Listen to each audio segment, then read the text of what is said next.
Hello అందరికీ welcome to smart eats. ఈరోజు నేను వెరైటీగా బ్రెడ్ ఉప్మా రెసిపీ ఎలా చేయాలో చూపిస్తున్నాను. ఇది చాలా టేస్టీగా ఉంటుంది, అలాగే చాలా డిఫరెంట్గా కూడా ఉంటుందన్నమాట. ముందుగా నేను ఒక ప్యాన్లో 2 టేబుల్ స్పూన్ అంత ఆయిల్ అయితే తీసుకుంటున్నాను. ఆయిల్ కొంచెం హీట్ అయ్యాక ఇందులోనే నేను ఒక 2 టేబుల్ స్పూన్ అంత గ్రీన్ చిల్లీస్ని అయితే యాడ్ చేస్తున్నాను. తర్వాత నేను సన్నగా కట్ చేసి పెట్టుకున్న ఒక అరకప్పు ఆనియన్ని కూడా యాడ్ చేసేసి బాగా ఫ్రై చేసుకుంటున్నాను అనమాట. తర్వాత ఇందులోనే సన్నగా కట్ చేసి పెట్టుకున్న టొమాటోని కూడా అరకప్పు అయితే యాడ్ చేస్తున్నాను. ఇలా టొమాటో వేసాక ఒకసారి బాగా ఫ్రై చేసుకోవాలి, ఒక 2 మినిట్స్ వరకు. టొమాటో పచ్చి వాసన పోయేంత వరకు ఒక 3 మినిట్స్ బాగా ఫ్రై అయ్యాక మనము ఇందులోనే ఒక అర స్పూను సాల్ట్ని అయితే యాడ్ చేసుకోవాలన్నమాట. ఎందుకంటే మనకి బ్రెడ్లో ఆల్రెడీ సాల్ట్ ఉంటుంది కాబట్టి మనకి ఒక అర స్పూన్ అయితే సరిపోతుంది. తర్వాత ఇందులోనే మనము ఒక 3 టేబుల్ స్పూన్ అంతా టొమాటో కెచప్ అయితే యాడ్ చేస్తున్నాం అనమాట. టొమాటో కెచప్ అనేది కంప్లీట్గా ఆప్షనల్ అనమాట. టొమాటో కెచప్ వేసాక మనము ఇందులోనే ఒక అర స్పూను రెడ్ చిల్లీ పౌడర్, అలాగే ఒక అర స్పూను గరం మసాలాని యాడ్ చేసుకుంటే చాలా బాగుంటుంది అనమాట. ఇలాగా వేసుకున్నాక మనం ఒకసారి బాగా మిక్స్ చేసేసుకొని ఇందులోనే మనము బ్రౌన్ బ్రెడ్ని స్లైసెస్గా కట్ చేసేసి ఇలా యాడ్ చేసుకుంటున్నాను అనమాట.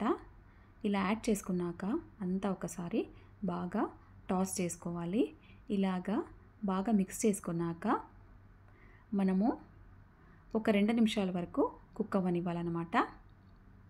ఇలా 2 నిమిషాల వరకు కుక్ అయ్యాక నేను ఇందులోనే ఒక హాఫ్ గ్లాస్ అంతా వాటర్ అయితే యాడ్ చేస్తున్నాను అనమాట. ఎందుకంటే ఇది కొంచెం డ్రై ఉంటుంది కాబట్టి కొంచెం వాటర్ అయితే యాడ్ చేస్తే డ్రై లేకుండా బాగా ఉంటుందన్నమాట. వాటర్ అంతా ఒకసారి స్ప్రింకిల్ చేసుకున్నాక మనము లిడ్ అయితే మూసేసి ఒక 5 to 7 మినిట్స్ వరకు బాగా కుక్ అవ్వనివ్వాలి. ఇలా చేస్తే మనకి బ్రెడ్ అంతా బాగా ఈవెన్గా కుక్ అయిపోయి టేస్టీగా ఉంటుందన్నమాట. ఇలాగా ఇంట్లోనే చాలా ఈజీగా, చాలా తక్కువ టైంలో ఈజీగా అయితే చేసేసుకోవచ్చు. ఈ బ్రెడ్ ఉప్మా ఈవినింగ్ స్నాక్స్గా కానీ అలాగే మార్నింగ్ బ్రేక్ఫాస్ట్గా కూడా చాలా బాగుంటుంది. కిడ్స్ ఎప్పుడు చాలా వెరైటీగా చేయమని అడుగుతుంటారు కదా, అలాంటప్పుడు ఇలా ఒకసారి చేసి పెడితే చాలా బాగా ఇష్టపడి తింటారనమాట. సో ఇప్పుడైతే మనము ఒక 2 to 3 మినిట్స్ వరకు బాగా దీన్ని మిక్స్ చేసేసుకొని దీని తర్వాత మనము లిడ్ అయితే పెట్టేసుకుందాము. ఇది 5 to 7 మినిట్స్ వరకు బాగా కుక్ అయ్యాక ఇంకా అంతే, మన బ్రెడ్ ఉప్మా అయితే రెడీ అయిపోయింది.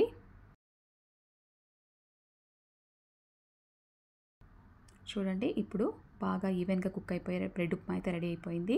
అలాగే ఒక 2 మినిట్స్ వరకు బాగా ఇలాగా మరి ఒకసారి హై ఫ్లేమ్లో మనము ఫ్రై చేసుకుంటే కొంచెం క్రిస్పీగా, కొంచెం సాఫ్ట్గా కూడా చాలా బాగుంటుంది తినేటప్పుడు. సో ఇలా మీరు ఒకసారి ట్రై చేయండి. ఎలా కుదిరిందో నాకు కమెంట్ అయితే చేసి చెప్పండి. నా ఛానల్లో ఉండే అదర్ రెసిపీస్ని కూడా చెక్అవుట్ చేయండి. అలాగే please like, share and subscribe to my channel. Next వీడియోలో మళ్ళీ కలుద్దాం. అంతవరకు బాయ్ బాయ్.